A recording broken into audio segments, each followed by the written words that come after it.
Kamaniņu sports no malas izstāsta vienkārši ātrums, ledus un rezultāti. Bet tas, ko neviens no malas neredz, ir tas, kas notiek patiesībā un zem ķīveres. Šī ir vieta, kur mēs par to runāsim. Zem ķīveres stāsti par to, kas notiek trasē un ārpus tās.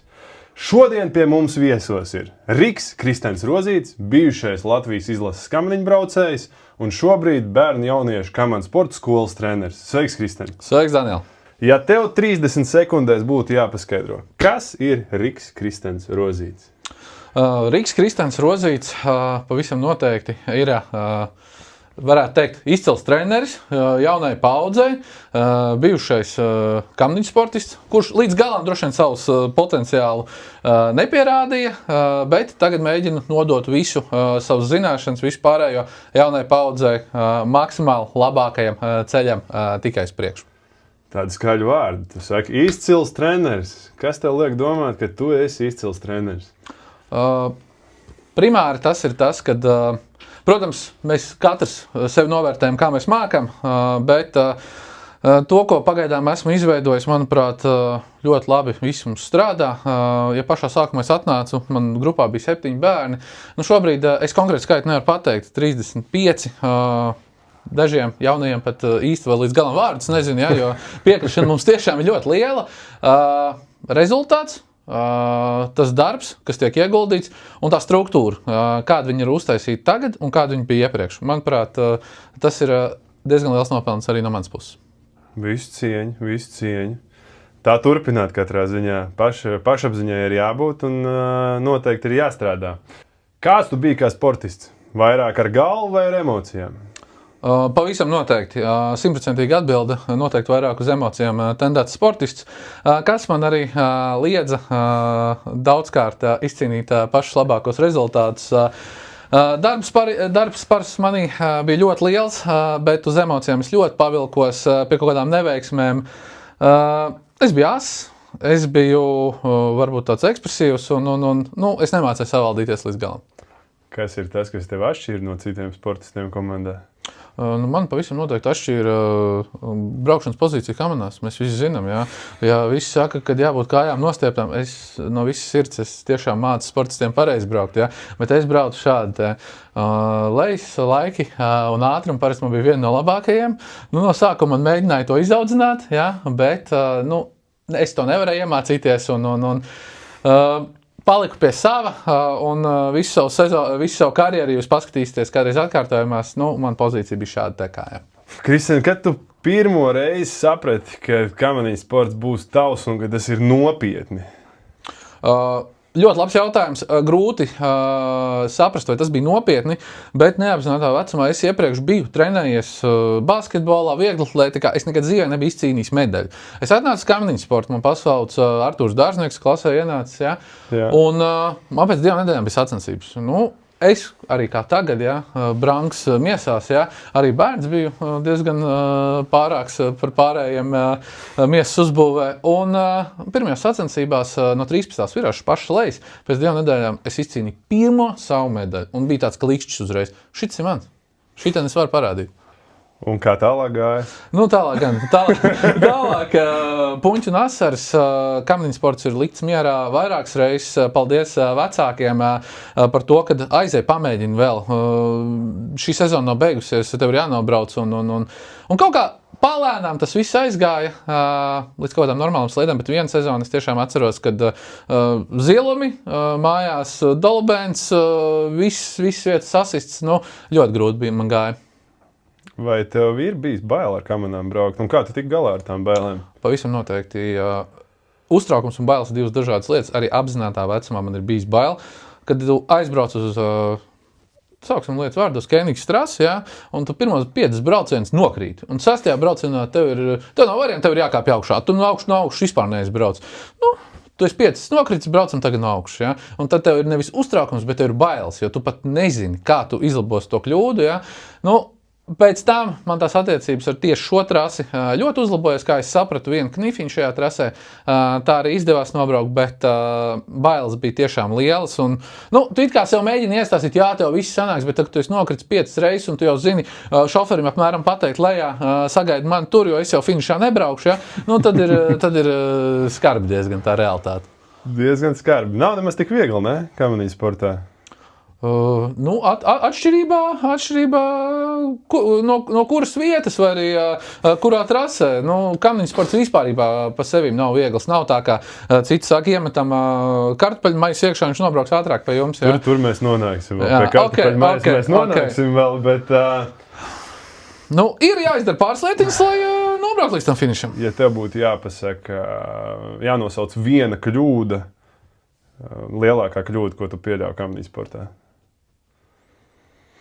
Savā profesionālajā karjerā es pieļauju domu, ka pārāk liela varbūt paļāvība tā kā uz sevi. Vienmēr sevi ir jātic, bet arī treneris ir jārespektē un treneris jāklausa. Tā kā, tas bija tāds, kad man bija tas vecums, tas tīņu vecums, tas bija tāds dumpiniecisks, ja? Un es zinu labāk un es darīju pa savam. Un tas, es domāju, ka ir liela lieta, kad man arī tas starta rezultāts nebija tas labākais profesionālā karjerā. Tā kā, šī tā lieta, es tā domāju. Tā, kad tu noslēdz savu profesionālo karjeru, tev ir bijusi tāda atziņa, kad ir kaut kāda lieta, ko tu točni esi sapratis par vēlu? Pavisam noteikti. Tā ir pavisam noteikti attieksme. Ar kādu tu trenējies. Mana attieksme it kā ir bijusi laba, bet pieņemsim, kā mēs saucam off-seasons, ja? Kad sacensības ir beigušās. Tādas, pieņemsim, jauniešu vecumā tādas ballītes, sauksim lietas īstajos vārdos, kaut kādas iedzeršanas, kaut kādas tādas lietas. Tas viss ir traucējis viennozīmīgi sportam sasniegt labākos rezultātus. Jā, šis ir tāds labs punkts, man liekas, ko daudz sportisti īsti nesaprot. Tā kā, tu reāli jūti to ietekmi, vai ne? Jā, pavisam pilnīgi noteikti, jo ja to laiku varētu pagriezt atpakaļ un ja to ar savām smadzenēm, kādas man ir viņas tagad, ja, sākt atkal trenēties, tas būtu pilnīgi savādāk, bet tas jau ir pilnīgi kā jebkuram cilvēkam, man liekas. Jā, interesanti. Jauniešiem būtu jāklausās, lai nepieļaut tādas pašas kļūdas. Vai? Es ļoti ceru, bet es kā vienmēr saku, mūsdienās jaunatne ir krietni gudrāka nekā, man liekas, mēs bijām tajā vecumā. Ja? Ko es skatos, protams, ir tie niķi un stīķi, ja? Bet tā globāli ņemot vērā, ja man būtu jātrenē pašam sevi, ja? Sirmāt, es domāju, jābūt taņi. Pavēl teica, ka mēs bijām dzīvnieki un jaunie tagad ir kaķēni. Jā, no vienas puses es to pilnīgi piekrītu. Jā. Kad tu visvairāk gribēji pamest kamanī sportu, bet vēl nepameti? Kas bija tas moments? Varētu būt, ka tas bija agrīnajā vecumā. Tas pirmā reize, ko es teicu, kad es visu sezonu sitos uzkāpu augšā uz dāmas starta pakāju. Mums jāmaina vietas ir pēc vecuma grupām. Un tad es visu sezonu sitos un nesapratu, kas notiek. Un otrā lieta, laikam, pirmo reizi, kad es nekvalificējos olimpiādē. Jā, tā bija tā lieta. Jā. Tev bija arī traumas? Jā, man bija trauma, jā, man bija tā, kad... Un arī tas bija tāds...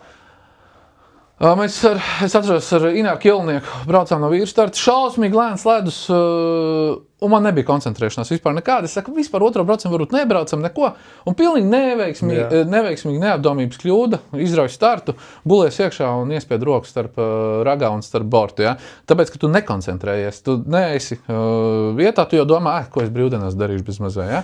Pa ballītēm. Jā, aptuveni. Varbūt tajā brīdī nebija ballītes, jā, bet, pieļauju domu, kad iespējams arī, ka tas bija, ja? Un vienkārši tāpēc, ka nekoncentrējuši un neesi tajā vietā. Vai tev ir kāds kritiens, kas tev ir diezgan iespiedies atmiņā? Tagad jau es varu atklāt runāt. Mans lielākais kritiens, es tā gribētu teikt, bija, kad es biju noslēdzis aktīvo sportistu karjeru. Tas kritiens bija pirms, es negribu samalot, vai pagājuši gadu, vai neaizpagājuši gadu.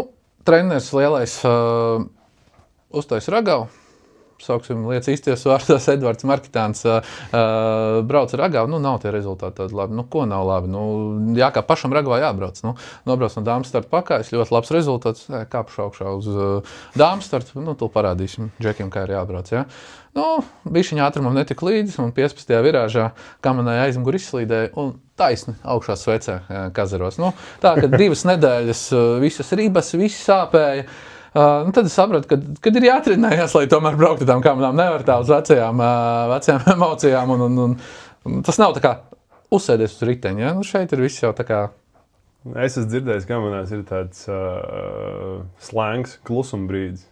Jā, tur tiešām bija klusumbrīdis. Un vienīgie cilvēki, kas bija trasē, kas vāc no pasaules kausa nost, teltis, ja? Un bija tāds...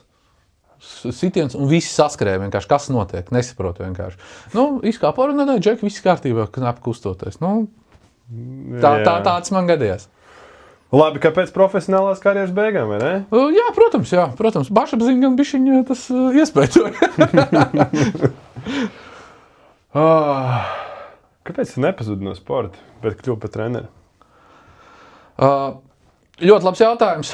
Ja godīgi teikšu, kā ir. Es sportā sev nepiepildīju.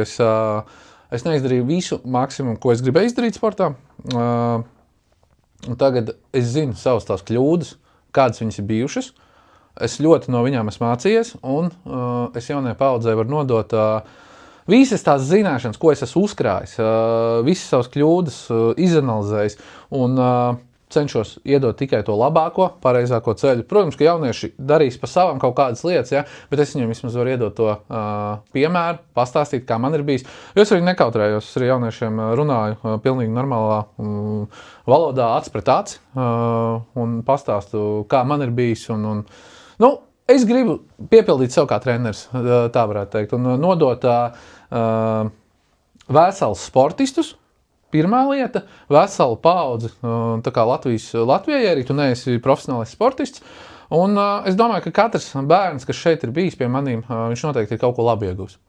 Protams, tās ambīcijas varbūt ir lielākas, ja izaudzināt olimpiskos čempionus, bet tas ir otršķirīgi. Tas, ko es vēlējos tev jautāt, kā trenerim tev ir ambīcijas, tu audzini bērnus, bet tev noteikti ir mērķis. Kas ir tas galvenais mērķis tev esot šeit? Jā, nav noslēpums. Mans mērķis ir no pilnīgi jauna bērna, kurš ienāk Kamniņas sportā, 7, 8, 9 gadi, izveidot olimpisko medaļnieku. Un iet ar viņu visu šo ceļu. Tas ir ļoti labs mērķis. Tas ir mans pagaidām galvenais mērķis. Jā. Kas bija grūtākais šajā pārējā no sportistu treneri? Vai tev viegli gāja? Godīgi teikšu, ja man saka citi cilvēki, kad varbūt tas ir grūti vai kā, mans bija tik dabiski. Es no 10 gadiem esmu pavadījis trasē, es zinu katru stūri, es zinu katru cilvēku šeit.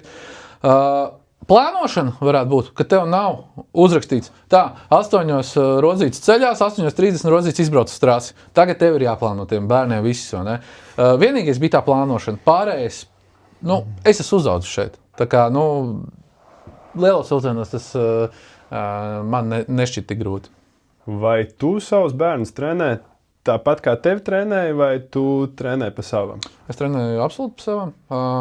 Man tā pieeja ir pilnīgi savādāk. Es arī kā no pārējiem treneriem, es viņus trenēju ļoti vispusīgi. Pieņemsim, ja bērns 10, 12 gadi, viņš vēlās trenēties vieglatlētikā, viņš trenējās, karate, lūdzu, viss ir kārtībā. Mums ir speciāli iezīmēti specifiskie treniņi, uz kuriem viņam ir jābūt. Ja viņš nodarbojās citu treniņu laikā ar kaut kādu citu sportu, es to nekad neesmu liedzis. Es saku, tas ir tikai labi. Mums ir jābūt daudzpusīgiem šajā vecumā, un es pieturos pie tā. Tāpatās arī mēs braucam ar riteņiem, ejam pārgājienos, kas mums kādreiz īsti nebija. Mums bija tā, ka, kur redzat tur, aiziet, noskrien cross 6 km, treneris sēž. Es centīšos darīt tā, lai es vienmēr varu skriet tiem bērniem līdzi. Un, tas ir mans uzstādījums, kad bērniem ir kaut kāds tas piemērs jāredz arī no trenera. Tu gribi būt tas viņa galvenais motivators, kas visu laiku ir ar viņiem kopā un dara visu kopā, ja? Lai viņi redz? Pilnīgi visu, protams, ka nē, bet atsevišķas lietas, pieņemsim, mums ir tāda fantastiska iespēja Siguldā, Siguldas āpļi. Es, godīgi sakot, viņus negribu skriet tādā tempā, kā tur ir jāskrien. Ja?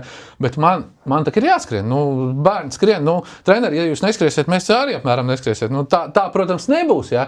Bet man ir jāskrien. Vienam no treneriem ir jāskrien. Tāpēc treneri mēs trenējamies un arī tomēr to darām. Jā. Ko bērni tev iemāca, nevis tu bērniem? Pacietību, pavisam noteikti.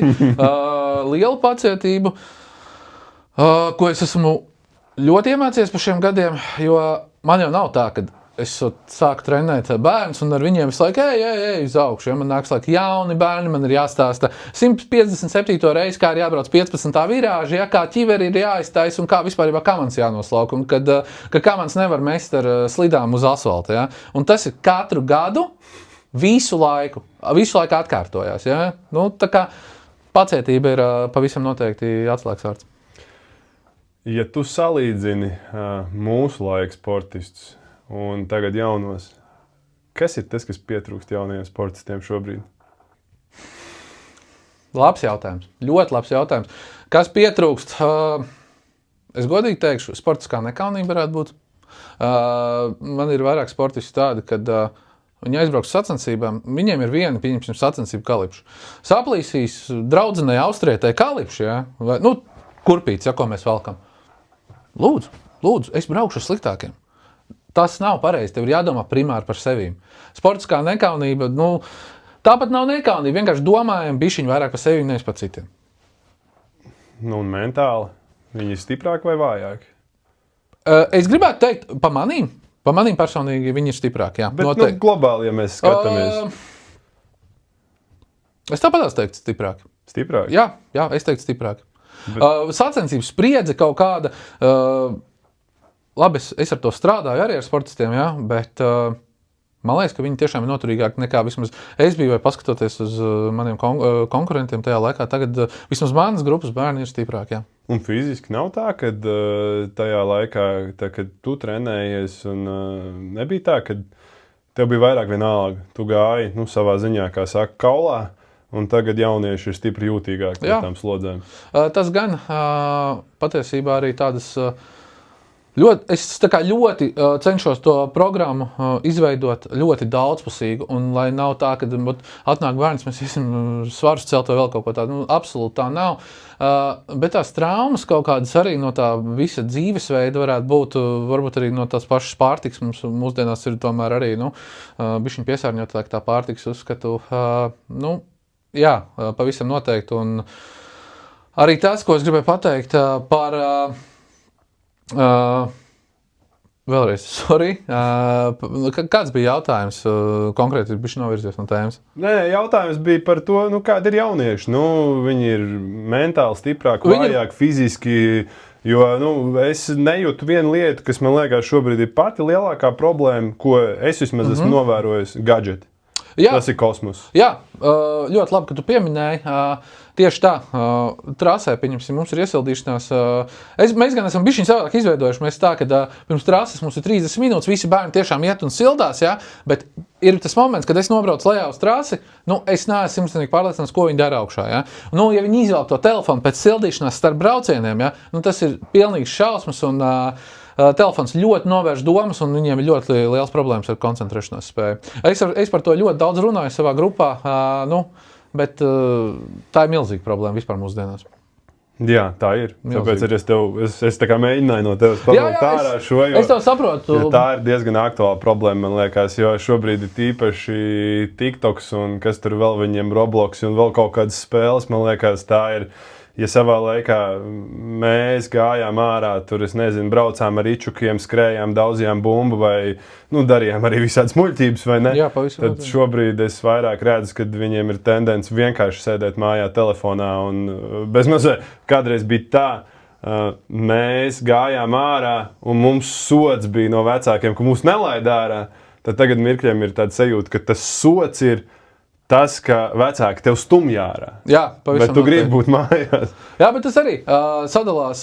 Protams, globāli noteikti tā ir milzīga problēma, bet arī ir tādi bērni, kas vēl joprojām, ja, man ir bērni gan no laukiem, kas tiešām, viņi paņem to telefonu, ja, bet es redzu pilnīgi ir daži bērni, kas stundām var tur sēdēt, jā, tajā telefonā. Citiem tas vienkārši neinteresē. Bet ļoti mazs procents īstenībā, jā, tā ir milzīga problēma. Jā, tā kā jaunieši, lūdzu, saņematies, jo olimpiskās medaļas nāk ar labu fokusu un aktīvu dzīvesveidu.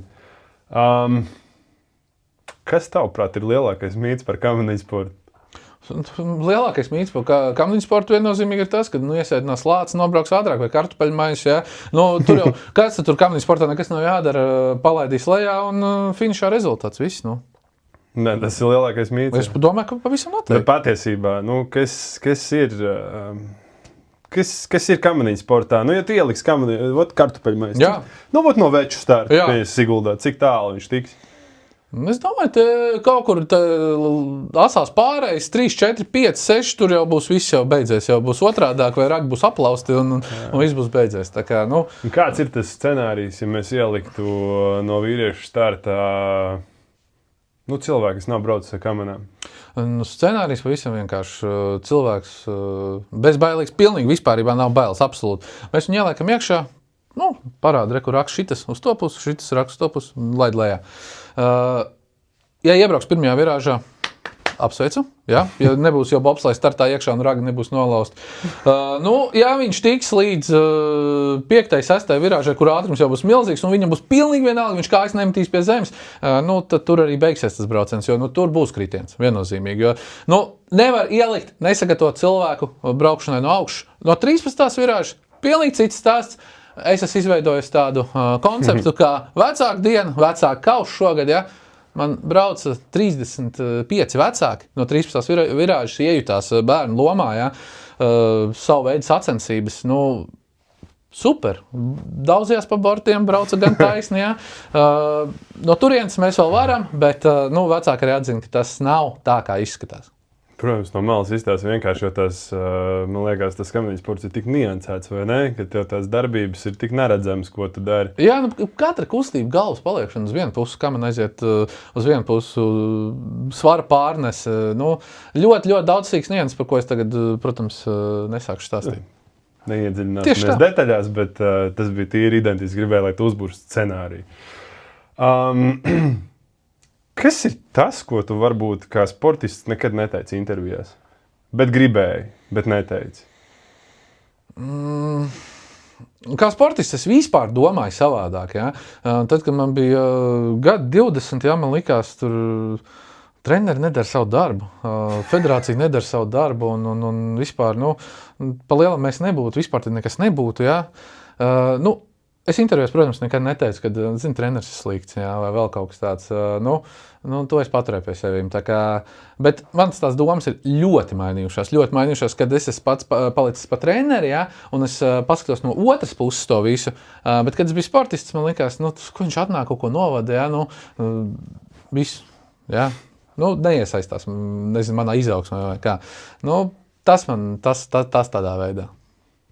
Bet tās bija manas tās iekšējā vēlniņa. Kā teikt, pārkāpjot tagad otrā pusē kā treneris, tu redzi mazliet citādāk to bildi, vai ne? Pilnīgi savādāk.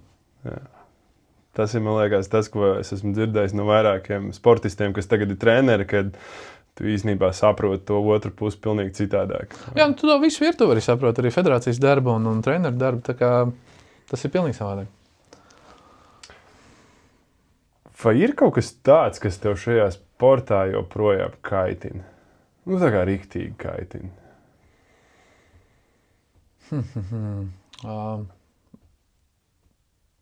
Ja godīgi, es uzreiz nevaru atbildēt. Varbūt man pat tas īsti nekaitina. Ja? Man tā cilvēku, es negribētu teikt stulbība, bet es teikšu stulbība, ja? Kad viņi jau neko nedara. Kas tas ir vispār par sporta veidu? Ja? Tas 10 nācijas pasaulē brauc. Ja? Labi, tur varbūt 11. Ja? Kas tur vācieši, austrieši? Ja? 5 tur strādā, pārējie tur otrā fona aktieri. Ja? Kā jūs varat neizcīnīt olimpisko medaļu? Kas jūs tupīgi vienkārši? Ja? Tas man liekas ir... Vācija strādā laboratorijās, austrieši, kādas naudas tiek ieguldīts, itāļi, amerikāņi, kanādieši, ja? Milzīgs nācijas. Cilvēkam liekas, kā tur neatbraukt, es nezinu, puspasauli bezmaz vai, ja? Jo, tas nav tā, kā izskatās. Ja, ka pasaules kausā 32 cilvēki tiec līdz tam pasaules kausam no sākuma. Ja tev būtu jāsalīdzina ar kādu citu no tehniskajiem sporta veidiem, kas ir varbūt tā plašāk pazīstams, ar kuru sporta veidu tu salīdzinātu? Tieši kā man tehnika uzbūva visu to konkurenci. Tu nejūti kaut kādas paralēlas, varbūt arī, tur pieņemsim formulu. Es gribēju īstenībā šo teikt. Es vienkārši domāju, tas pārāk bišķiņ skaļi, bet, ja godīgi, pa lielam tā ir tāda kā ledus formula, varētu teikt, jo, protams, mums tās detaļas ir daudz mazāk, bet tās nianses, pie kā ir jāpiestrādā, mums arī ir krietni mazāk, bet viņas ir ļoti, ļoti grūti tā kā sasniegt, piemēram, visu to pašu aerodinamiku un slīdes un visu pārējās lietas. Bet tu esi kādreiz sastapies pats ar situāciju kā sportists, kad tu nobrauc ekscelentu braucienu. Nav tas rezultāts. Un tad tu vienkārši, tu saproti to, ka tā tehnika, kas tev ir apakšā, viņa neiet. Šī ir tā lieta, kur būs ļoti neinteresanti gan skatītājiem, gan tev. Nē, man tā nav bijis. Jo, ja es nobraucu labu braucienu, man bija rezultāts, un es zinu, kur es visu pazaudēju, tas bija starts.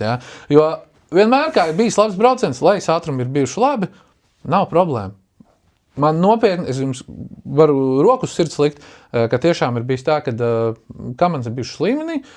Es vienmēr esmu, varbūt bišķiņ pas daudz sev vainojis, bet pie laba brauciena, ja būtu konkurētspējīgs starts, tad arī būtu rezultāts. Man patīk, cik tu godīgs esi pret sevi. Tā ir. Tā ir ļoti laba īpašība. Kāpēc, kā tu domā, kāpēc bērniem vispār sāk nodarboties ar kamaniņu sportu? Pirmkārt, jaunatnē. Mēs attīstamies vispusīgi. Šeit nav tas stāsts par to, ka vai Jānīts būs olimpiskais čempions vai Pēterīts nebūs olimpiskais čempions. Ja? Vesela nācija, vesela paudze. Ja? Es trenēju bērnus arī fiziski, ne tikai tāpēc, lai viņš nobrauktu ar kamanām, lai viņš vienkārši būtu normāls, stalts cilvēks, kurš var, aiziet uz veikalu, atnest maisiņus, elementāras lietas. Elementāras lietas paņemt tačku atstumt mājās. Vienkārši lietas. Šeit nav stāsts par čempioniem. Tas ir vienkārši par sportu?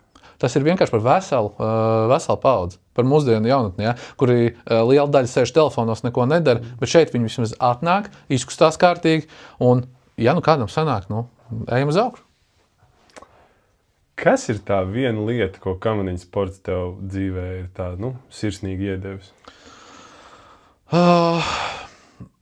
Pirmā lieta – pārliecība par sevi. Ko es varu izdarīt, un otrā lieta, es pat to īstenībā gribētu nosaukt kā pirmo lietu, atbildības sajūta. Atbildības sajūta pret citiem cilvēkiem, pret savu izdarīto darbu un pret kopumu, pieņemsim.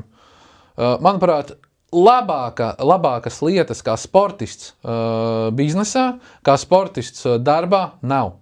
Jo, tik atbildīgi cilvēki kā sportisti, es nezinu, ja godīgi, ja es būtu darba devējs un man atnāktu bijušais sportists, kurš visu dzīvi notrenējies, es zinu, kāda viņam ir atbildības sajūta. Tas ir tāds, man liekas, kad punkts, es nesaku visiem, bet ļoti lielai daļai. Jā, tā ir diezgan laba atziņa, vai ne? Kas ir tas, kas tev būtu pasaules līmenī jāraksturo kamaniņu sports? Kā tu raksturotu viņu? Kā neitrāls cilvēks? Jā. Kā neitrāls cilvēks. Pa lielam ļoti neredzams tas sporta veids, manuprāt, ir uz pasaules līmeņa. Jo, protams, ir olimpiskās spēles, kur skatījumi daudz un arī, protams, pasaules čempionāts skatās, bet kopumā, ja mēs ņemam no tā visa sporta struktūras, šis sporta veids ir tehnisks. Un tas nav tā, ka Austrālijā, labi, piemērs mums ir austrālietis, bet izdomā viens džeks, es gribu nodarboties kamaniņu sportu. Tā, bet tev ir jābrauc uz ziemu, kur ir ledus trase, tev vajag ragavs. Kā viņš vispār var sākt? Tas nav, es aiziešu nopirkšu bumbu, es sākšu futbolu spēlēt. Viss kārtībā, aiziešu nopirka bumbu daudz pa vārtiem. Viss. Tas ir futbols, pieņemsim, tas ir kamaniņu sports, tas ir divas dažādas lietas. Tāpēc arī nav tik milzīga tā masveidība, jo tas nav tautas sports. Mēs viņu varam, protams, izveidot kaut kādā veidā, kā vecāku dienas vai vēl kaut ko tādu, bet tautas sports tas nebūs nekad. noslēdzošais jautājums šodien. Kā tu domā, kā varētu uzlabot kamaniņu sporta TV pārraides vai kopumā, lai cilvēks no malas labāk saprastu, kā veidojas rezultāts trasē? Jo, mēs zinām, mēs pieņemsim arī, esmu skatījies kamaniņu sportu, es pats esmu bijis iekšā kamaniņu sportā, gan vairāk kā treneris, un tu redzi, zaļš, sarkans, un tu īsti nesaproti no malas, kāpēc ir tāds rezultāts. Pirmā lieta šeit ir komentētājs, es uzskatu, ja? Tātad komentētājs, kurš paskaidro šīs lietas. Otrā lieta par, pieņemsim, it kā jau grafiski visi smuki parādīts, ja? Sarkans, tad mēs zaudējam, zaļš mēs uzvaram, ja? Bet kaut kādā veidā, kad, piemēram, tas pats starta pātrinājums, ja? Kā var būt tā, ka viņš izrauj startu 500 ātrāk, un pēc tam uz nākošo atzīmi viņš jau 1500 priekšā, Grūti man ir atbildēt. Iespējams, monitors jāliek ir iekšā tā kā bobos, arī kamanās, ja, kur tu redzi visu laiku, kāds tev ir ātrums. Ja. Skatījāmies, tā Kristers izbrauc 84 km/h, reku šitam ir 83. Ja. Kāpēc viņš zaudēja? Ja? Tad 1 km/h mazāk. Kaut kādas tādas lietas, jo bieži vien tiešām ir grūti saprast. Mūsdienās varbūt ir bišķiņ mazāk, bet tā kā vācieši bija pārāk. Ja. Kā viņš 3 bordus varēja dabūt un kā viņš arī uzvarēt? Ja. Tas ir... Ja godīgi, dažreiz tā agrākos laikos bija neskatām, varētu teikt, ja? Tagad, man liekas, ka bišķiņi visi ir pielīdzinājušies tomēr. Protams, ir austriešu tehnika, ja? Dažreiz ir tā, ka, no kurienes, kā, tik ātri, ja? Bet, arī daži sportisti ir tur tādi, kā Jonas Mullers, ja? Uzrauja ātrāko startu, braucas gan 110 kg, ja? Nav kur piekasīties. Tā ir. Un brauc labi. Un viss, un rezultāts rodās. Jā. Paldies tev, Kristian, par to, ka šodien atnāci ciemos uz mūsu pirmo epizodi, un ja tev, mīļais skatītāji, patika tas, ko mēs runājam, tad lūdzu piesako, jo šis ir tikai sākums. Mēs turpināsim. Jā, tieši tā, un ja vēlaties arī savus bērnus sūtīt kamaniņu sportā, tad droši sazinieties ar maniem. Zvana Kristian. Paldies. Paldies, Kristian. Paldies.